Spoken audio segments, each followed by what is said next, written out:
Salam sejahtera Malaysia, terima kasih kerana menonton video-video dalam channel ini.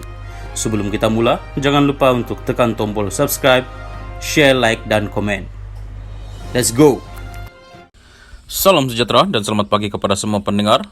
Berita kali ini dipetik dari Sinar Harian bertajuk Najib tidak pernah kata oke pada KPMG untuk tanda tangan penyata 1MDB. Berita penuh, Kuala Lumpur, Mahkamah Tinggi pada Rabu diberitahu bahawa Datuk Seri Najib Tun Razak tidak berkata oke kepada KPMG Malaysia untuk menandatangani penyata kewangan One Malaysia Development Berhad 1MDB pada 2013 selepas pertemuan firma audit itu dengan 1MDB diadakan di kediaman bekas Perdana Menteri di Langgak Duta pada 15 Disember 2013. Bekas Ketua Kewangan CFO 1MDB, Azmi Tahir 48, yang bersetuju dengan soalan yang dikemukakan oleh Peguam Najib, Wan Aizuddin Wan Mohamid, juga berkata perkataan "oke" tidak pernah disebut oleh Najib.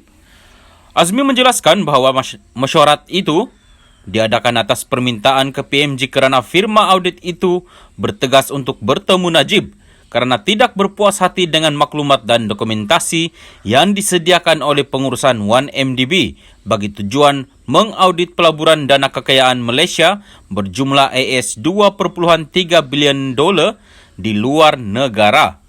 Saksi itu berkata bahawa beliau menerima panggilan telefon daripada rakan kongsi KPMG, Ahmad Nasir Abdul Wahab, dan ketika itulah permintaan tersebut dibuat. Selepas juru audit tidak berpuas hati dengan maklumat yang diberikan syarikat itu setakat ini. Saksi pendakwaan ke-12 itu berkata demikian ketika pemeriksaan balas oleh Wan Aizuddin dalam perbicaraan Najib berhubung penyelewengan RM2.3 bilion ringgit daripada dana 1MDB. Azmi, saya terkejut. Saya tanya kenapa mereka nak berjumpa dengan Perdana Menteri. Mereka berkata mereka mahu mendengar daripada pemegang saham bahawa semuanya okey. Mereka berkata jika Najib berkata okey, maka mereka akan menandatangani pada penyata kewangan 1MDB. Wan Aizuddin, anda berkata mereka, KPMG, kata jika PM kata okey, mereka akan tanda tangan. Jadi, anda akan bersetuju bahawa selepas pertemuan dengan Najib, dia tidak pernah berkata okey, anda boleh tanda tangan. Azmi menjawab, kata-kata itu bukan dari dia. Azmi juga berkata, dia telah menyampaikan mesej itu, permintaan KPMG, kepada ahli perniagaan dalam buruan, Lotek Jo atau Jolo semasa perbualannya dengan Ahmad Nasri. Azmi, Jolo berkata, kenapa? Kenapa? Jumpa PM. Jadi saya cakap, mereka KPMG berkata jika mereka jumpa dan puas hati serta PM mengetahui dan ia okey, maka mereka akan tanda tangan. Saya telah diberi tekanan oleh Jolo, semestinya mereka akan tanda tangan.